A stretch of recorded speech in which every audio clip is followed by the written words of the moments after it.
We on mute. Let me turn it down a little bit. Here we go. Yeah.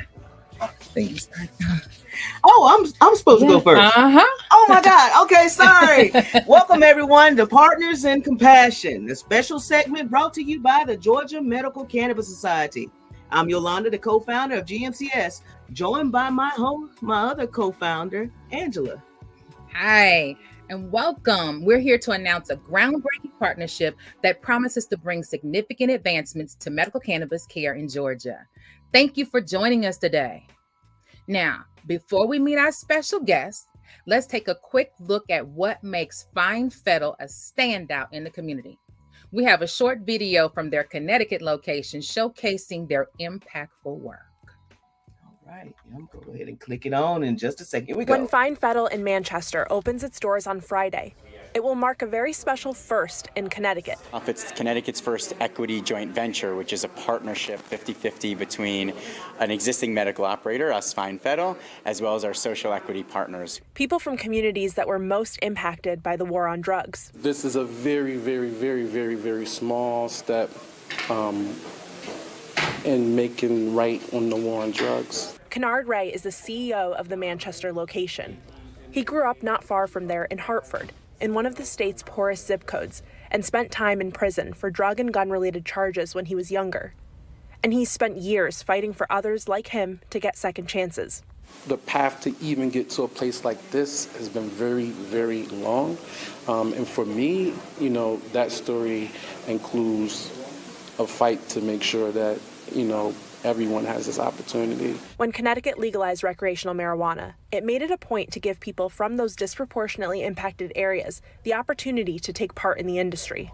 Having those folks disproportionately impacted, be kind of, get that leg up, have a seat at the table, have all the resources behind them.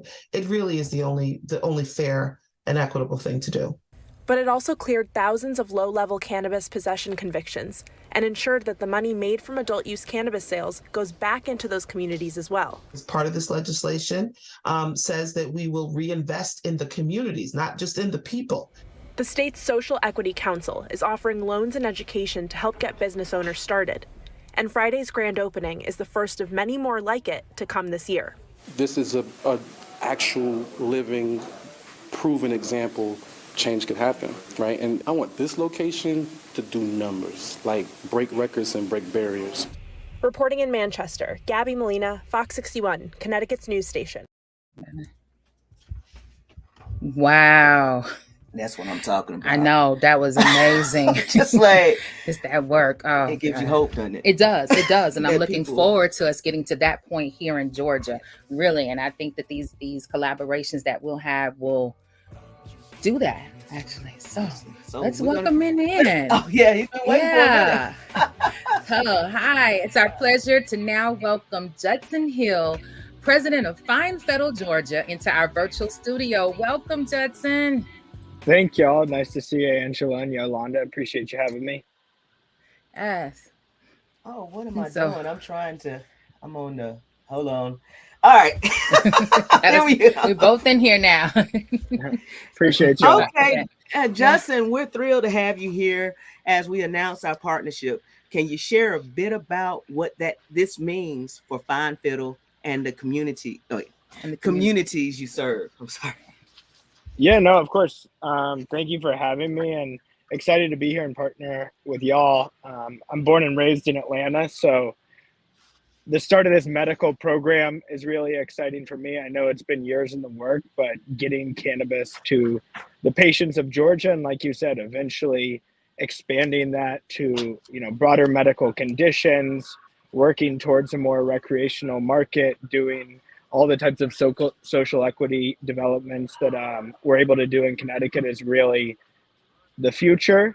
Right now, I think we're at the base level of educating the people of Georgia that there is a medical program and just working to build out that patient registry. So we're one of 6 operators licensed here in Georgia. We have a cultivation and manufacturing facility down in Macon, and then we'll begin opening our dispensaries starting this summer with our first couple in Atlanta, one in Smyrna, one in Decatur, and then subsequently opening shops around the state, Athens, Evans, Macon. So really exciting time for us here in Georgia. Yeah, that's amazing. So just kind of ask you a question. Could you share your personal journey in the cannabis industry? Yeah, of course. Well, I guess it started right here in Atlanta, Georgia. Like I said, I've been a lifelong, fan of cannabis. I actually found medical benefits, though. When I was 20 years old, I was in a pretty severe car crash where I was T-boned by a semi-truck. I never wanted to use any type of prescription medicine just because I have, people in my family that have had histories of addiction. And also I inherently believe in plant medicine over prescription if possible. So I've always kind of used cannabis to self-medicate in that regard. Then I moved to California after college, worked in fashion and apparel before cannabis, but was just kind of right place, right time, where that was the medical cannabis was really taken off in California, starting to become more legitimate as, people were branding products. Some of these early dispensary chains are starting to open up. So I got involved there. On the brand side, I helped a friend launch a brand in the medical market in California, eventually into recreational. And since then, we went into Michigan, Colorado, Canada. So kind of got to see a handful of markets. And then also, I had the cool opportunity to work with a group called Casa Verde Capital, which is Snoop Dogg's venture capital firm. And we started up a handful of ancillary businesses to the industry. And that ranges everything from technology, like a marketplace or a point of sale system, to financial services. And I started up a lending firm, since banking and loans are limited in the cannabis industry. We financed about $1 billion in transactions across 15 states. And I always had my eye on Georgia, where I knew it'd be a while, but fortunately I also have a connection with my dad being a longtime Georgia state senator. So while I've been working in my cannabis career, I was following along what was going on with the program here from my dad. It's been a slow rollout, as you all know. The government has been slow. Then everyone that didn't win sued. So the lawsuits have held it up. And fortunately, Fine Federal is one of the 6 groups that won a license.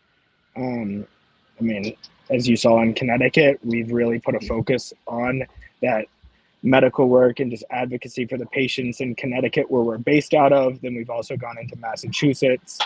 And, long story short, now that all the political and legal nonsense is settled to some degree, we can actually get to business and start opening up stores and serving the patients. So, I joined the team earlier this year to be the president of Georgia, and just moved back home to Atlanta to get it all up and running here. Wow. That leads us to the next question. How does Fine Federal's values align with GMCS's mission for patients over profit?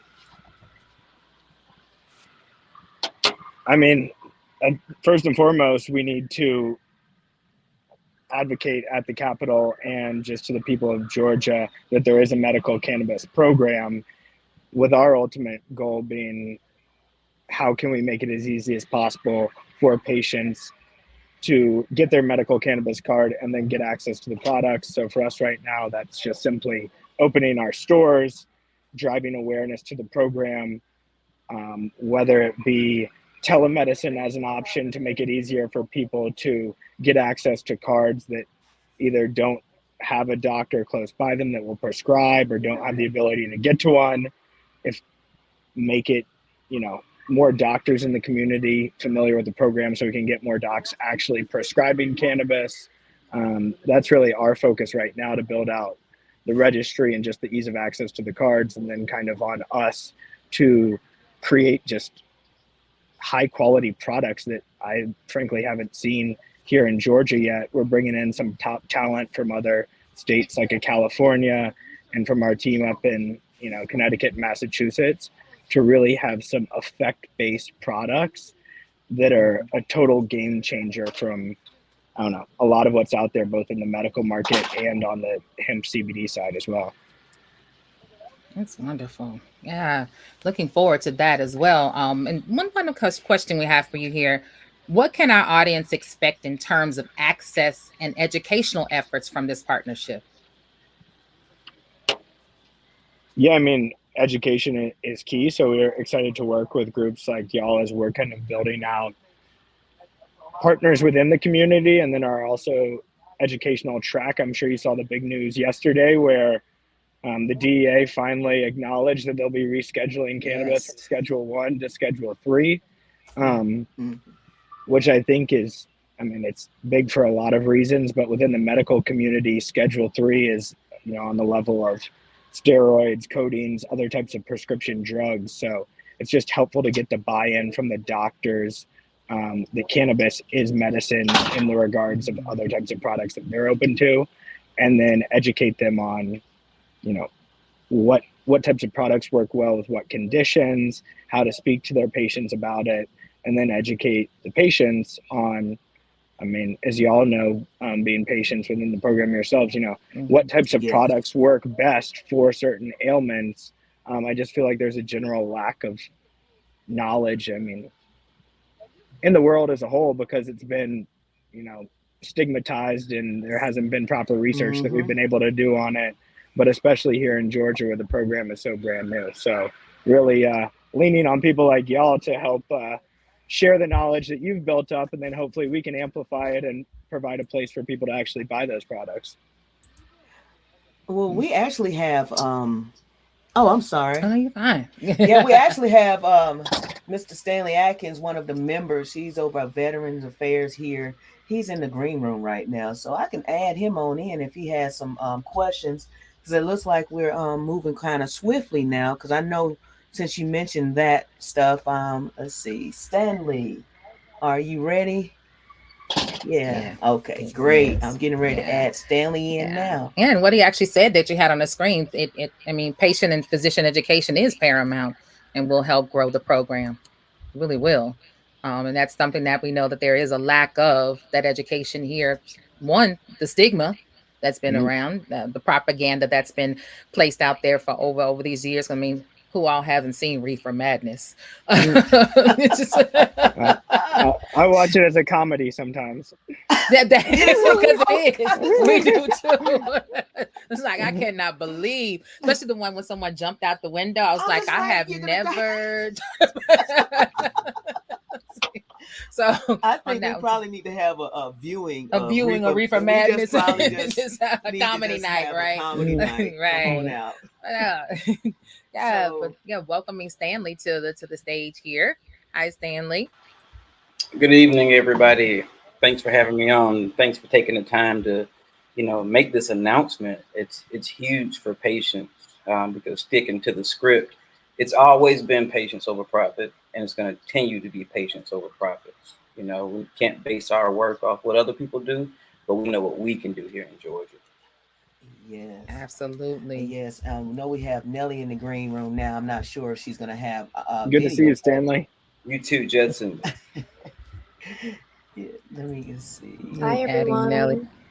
Hi, Nellie. Nellie.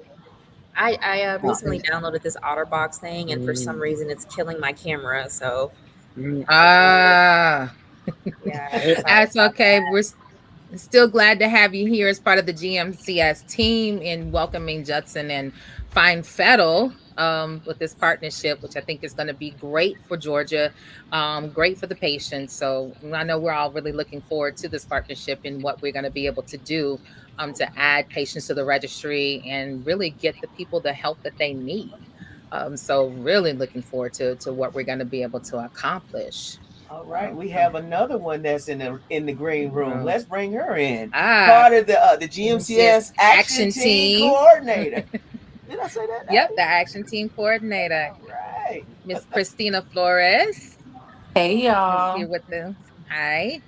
Just wanted to kind of bring in some of the members of the team, just so Judson has an opportunity to see some of us who actually will be working with Fine Fettle on all of our efforts in future endeavors. So we're kind of looking forward to what we're going to be able to bring again to Georgia, and being able to see us work together as a collective to help this program grow and advance, I would say, because there's a lot of enhancement that we need. We've started off rather slow, but I'm quite sure that with all of us working together, that we'll be able to convince our elected officials that we do need more conditions on the registry, to be able to have more patients with their medical cannabis cards, and that there are conditions that they probably haven't even thought of that cannabis definitely helps. So that's going to be a plus in really getting things moving. So really looking forward to this collaboration that we have here.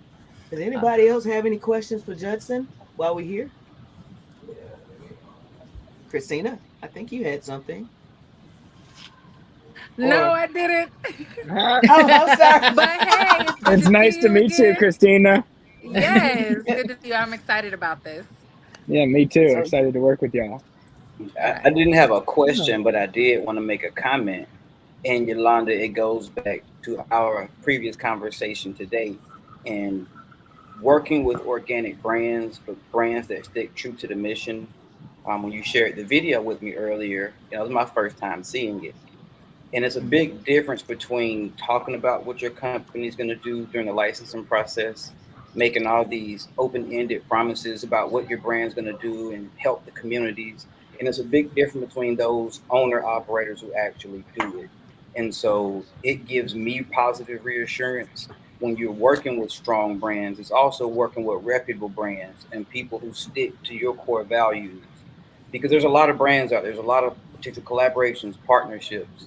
But for me, it's always big on aligning your brand with brands that are on that same pathway with you. We all trying to get to the same destination, but not everybody's going to take the same route to get there.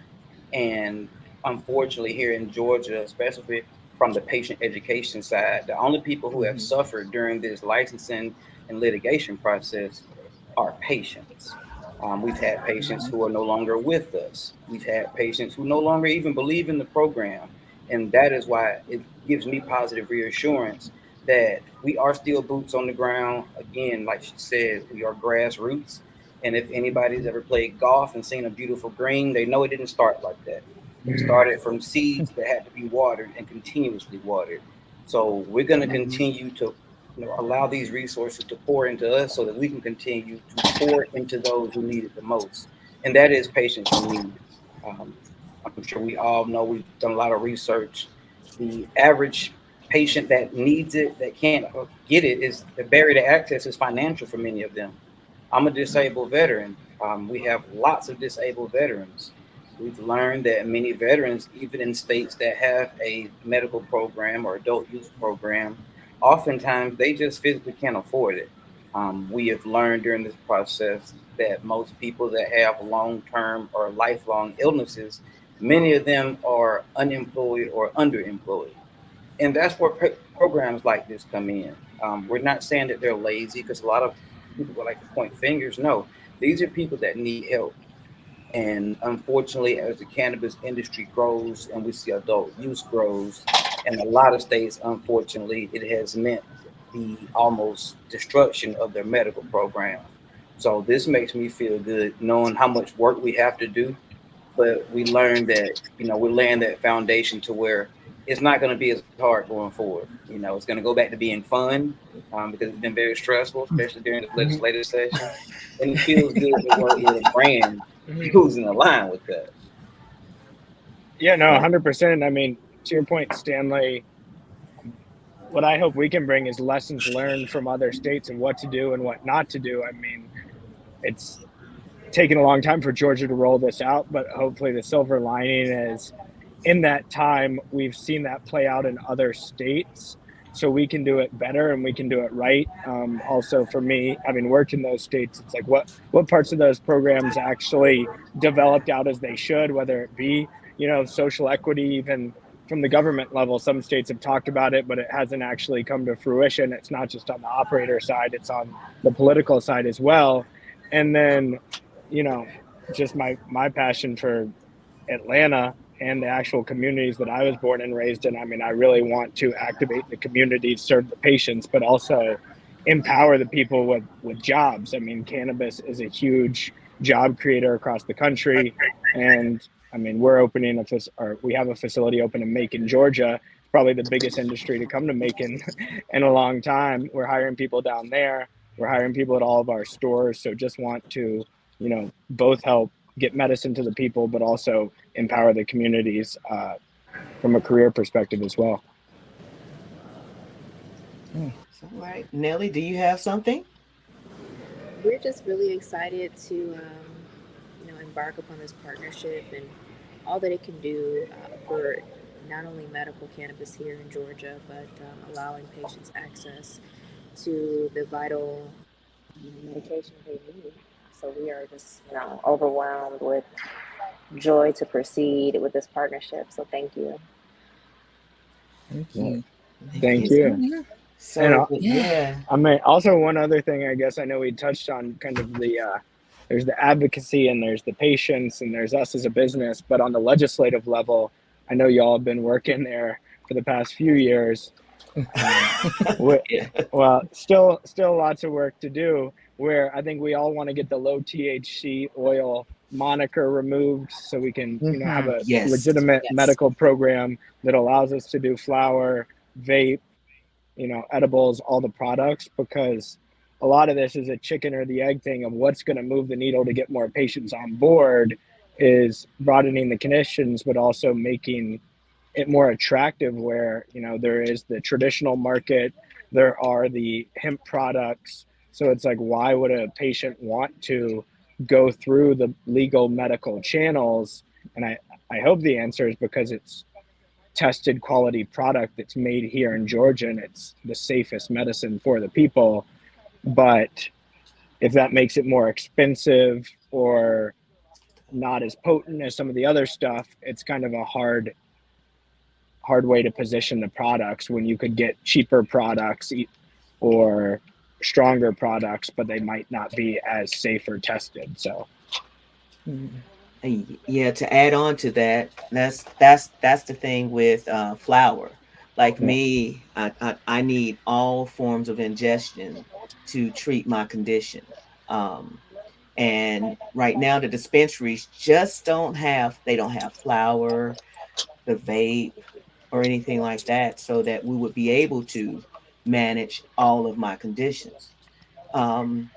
So with cannabis potentially being not potentially being descheduled, well, not descheduled, where it should be descheduled, rescheduled to a Schedule 3, how do you feel Georgia will take this on? You know how to form this question. I'm sorry. I'm just somebody. No. Yeah. Because I know what we're thinking about too when it being descheduled to a 3 is being able to move forward with not only having the providers to be able to prescribe it, but also looking at the potential insurance benefits of that as well, for patients to be able to or insurance or payers, I would say, to be able to add this so that patients will be able to utilize their flexible spending, utilize their insurance to be able to have these the medical evaluations as well.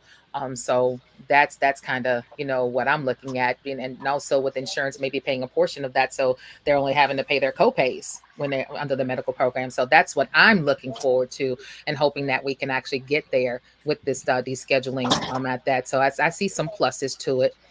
To be able to do that, looking at it from a medical patient perspective and knowing how much it costs for medicine per month, and don't want to have patients have to make a decision as to whether they're going to eat, pay their bills, or have their medication. So that's kind of what I'm looking forward to that. So so that's just kind of where we are with that at this point. Like you said, research, even though they did have a study already done, but research is great. I'm pretty sure that we have several different research studies that we've already written out that hopefully we can apply for different grants since that is opening now, and we're just ready to move forward. And the descheduling of it also helps our organization as well, as a nonprofit, the way that we're going to be able to move. And I'm glad that we kind of got savvy in the way that we wrote things, so that as the programs changed and as the federal government moved, we were going to be able to move along with it. So I'm really excited about that. But hey. No, there's definitely. Go ahead. I'm curious with it being rescheduled to Schedule 3, and now I know Georgia wanted to allow for pharmacies to be able to dispense medical marijuana. So I'm wondering what the future of a medical program in Georgia will look like with dispensaries. Is Georgia going to say that it can only be dispensed through a pharmacy now?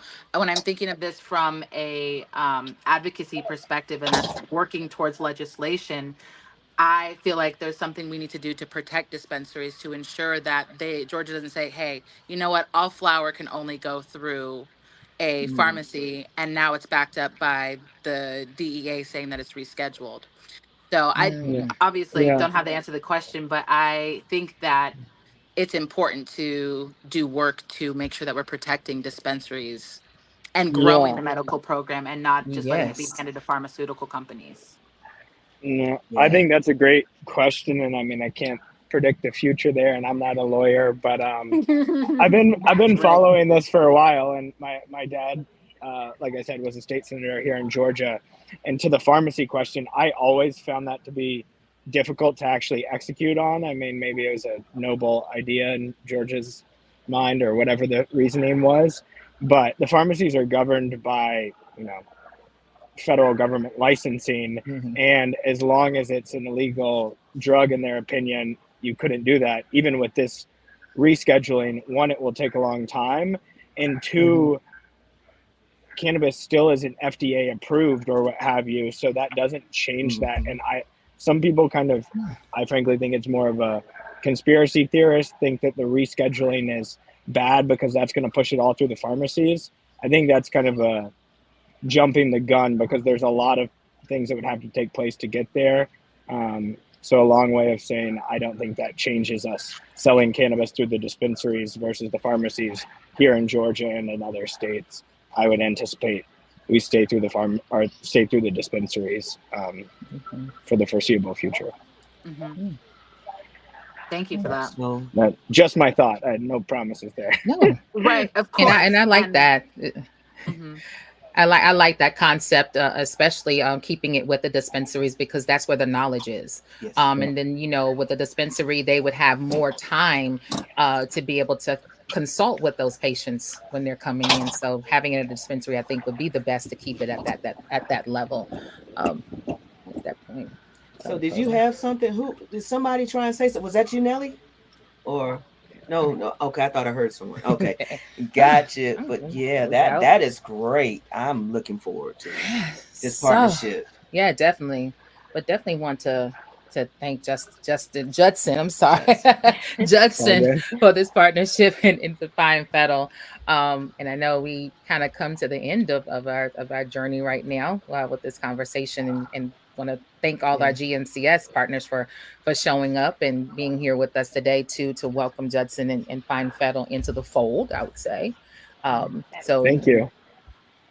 Yeah, that was just the team. I was sharing some of the team pictures because some of the people weren't able to make it today. Yeah, and a lot of and even here, some of the members aren't in the picture because they couldn't make it there. So, but as you have an opportunity to get a chance to meet each one, very soon. Yeah, no, it was great hanging down in Macon. I'm excited that we all got to meet there, and seeing you earlier this week in Atlanta. I mean, I think what Fine Federal clearly wants to do as we enter Georgia is really get connected with the people that have been doing the work for years, advocating for the program, connecting with the patients, and just really make ourselves differentiated, where kind of our mission is to help people find comfort in cannabis. And that's what we're here to do by being a part of the community, rather than being, big pharma coming into cannabis or any of those things. I really believe in, localizing cannabis, and I appreciate y'all welcoming us here. Yes, and it was a great connection too. I would like to thank was it Chelsea Brienne? Yes, for bringing us all together, because just sitting on the panel with you and seeing the passion behind what you were speaking about and your knowledge and sharing your story, that was just really wonderful. And as we're on the brink of something truly special here in Georgia, and we're just getting started. So thank you, Judson, and thank everyone from GMCS for making today possible. And remember, united under the banners of patients over profits and for consumers by consumers, we forge a path to better health and a stronger community. Stay tuned for more updates. so much that those patients when they're coming in. So